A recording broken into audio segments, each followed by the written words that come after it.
Picture a network of ancient highways that didn't just move silk and spices, but transformed entire civilizations.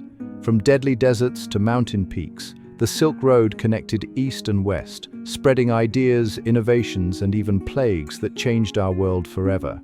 Let's travel back to 138 BCE, when Chinese Emperor Wu of Han had a fascinating idea.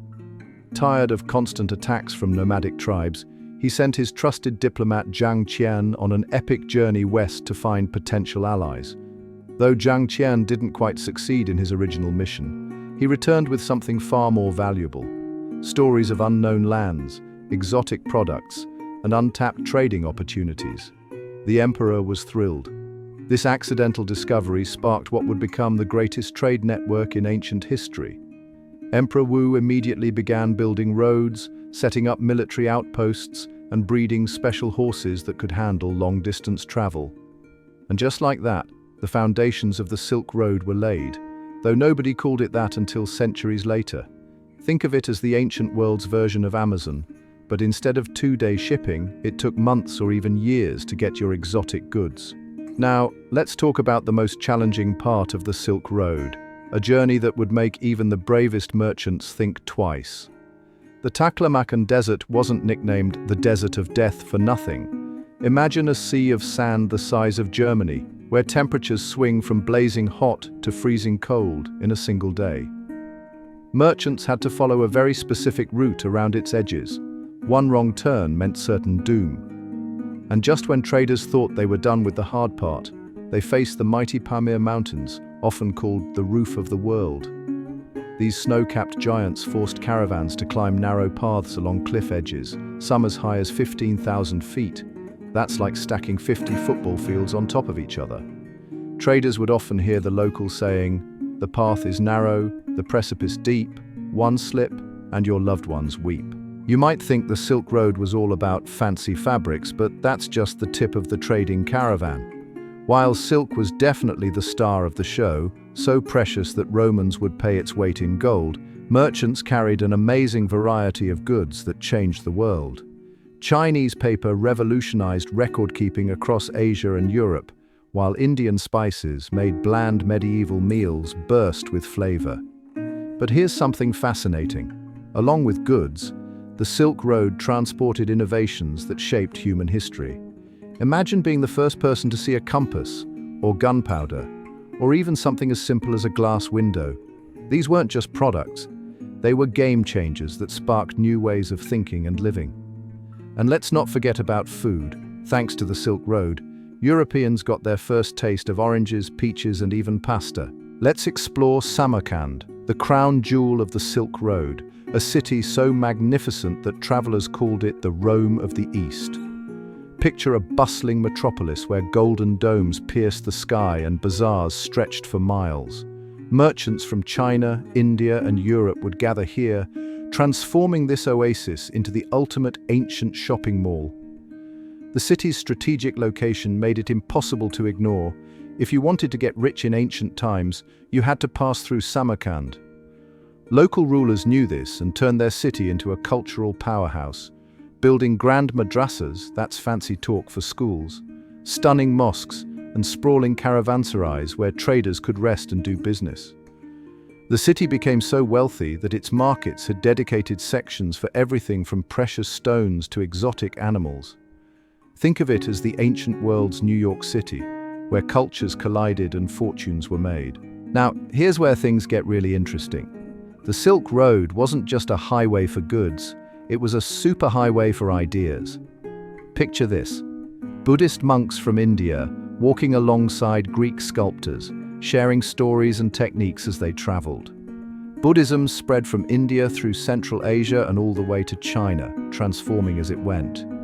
Meanwhile, Greek artistic styles journeyed east, influencing everything from temple design to sculpture. In fact, some of the earliest Buddha statues show him wearing clothes that look surprisingly Greek. This cultural mix created something entirely new.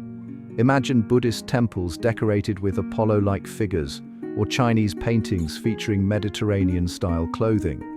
The artistic styles blended so naturally that historians today still debate which elements came from where. It's like ancient fusion cuisine, but for art and religion. You might think Amazon delivery drivers have it rough, but imagine being a Silk Road merchant dealing with sword-wielding bandits and professional spies. These traders didn't just worry about sandstorms, they had to outsmart organized gangs hiding in mountain passes, ready to steal their precious cargo. And here's something wild. Many empires had professional spy networks disguised as merchant caravans, gathering intel while pretending to trade. These ancient James Bonds would memorize military fortifications, map secret passages, and report back to their emperors. Local rulers played their own version of chess, charging protection fees that were basically fancy words for extortion. Some merchants even hired private armies just to make it through particularly dangerous stretches. Talk about hazard pay. The Silk Road wasn't just a trade route, it was ancient history's greatest information superhighway. Picture scholars and scientists swapping notes across continents, sharing breakthroughs in mathematics, astronomy, and medicine. Chinese innovations like the magnetic compass revolutionized navigation, while Indian mathematical concepts, including the number zero, transformed how we calculate. Arab scholars preserved and expanded on Greek scientific texts, creating vast libraries that would later spark Europe's Renaissance. Medical knowledge flowed freely too. Chinese acupuncture techniques reached Persia, while Indian Ayurvedic medicine influenced healing practices across Asia. These exchanges created a medieval internet of knowledge, where discoveries in one corner of the world quickly spread to another, accelerating human progress in ways we're still benefiting from today. Let's explore one of history's darkest chapters, how the world's greatest trade network became the path of humanity's deadliest pandemic. The same routes that carried silk and spices also transported an invisible killer, the bubonic plague. Picture this: infected rats hitching rides on merchant caravans, spreading from Central Asia towards Europe in the 1340s. Within just a few years, this devastating disease would kill nearly half of Europe's population. The plague moved at the same speed as the trading caravans, about 30-60 miles per week, turning bustling Silk Road cities into ghost towns. Merchants unknowingly became carriers, and the very things that made the Silk Road great, its connectivity and busy trade hubs, now worked against it, creating perfect conditions for the disease to spread. Behind the famous names like Marco Polo were countless unsung heroes who shaped the Silk Road's legacy. Take Rabban Bar Sauma, a Chinese monk who journeyed west and became history's first reverse Marco Polo.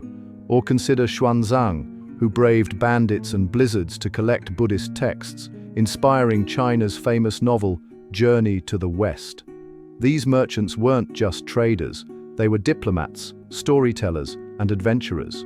Jewish Radhanite merchants created vast trading networks spanning continents, while Sogdian traders basically invented the first international business language. Women played crucial roles too, like the clever merchant Khadija, who hired and later married the future Prophet Muhammad. These forgotten pioneers didn't just move goods. They connected worlds, bridged cultures, and wrote history with their footsteps. Fast forward to today, and you'll find the spirit of the Silk Road alive and kicking in our modern world. China's ambitious Belt and Road Initiative is basically the Silk Road 2.0, investing billions in creating new trade routes across Asia, Africa, and Europe. Those ancient camel caravans have transformed into massive container ships and high-speed trains, but the goal remains the same: connecting East and West through trade. Modern trading hubs like Dubai and Singapore are the new Samarkands, where cultures and commerce blend seamlessly. Even the internet, with its vast networks connecting distant peoples and ideas, mirrors the ancient Silk Road's role as an information superhighway. The old saying, "all roads lead to Rome," might need updating. Today, all roads lead everywhere thanks to the blueprint laid down by those ancient traders. Thanks for joining us on this incredible journey through time. The Silk Road's legacy lives on in today's global connections. If you enjoyed exploring history with us, hit that like button, subscribe for more fascinating stories, and share with fellow history enthusiasts.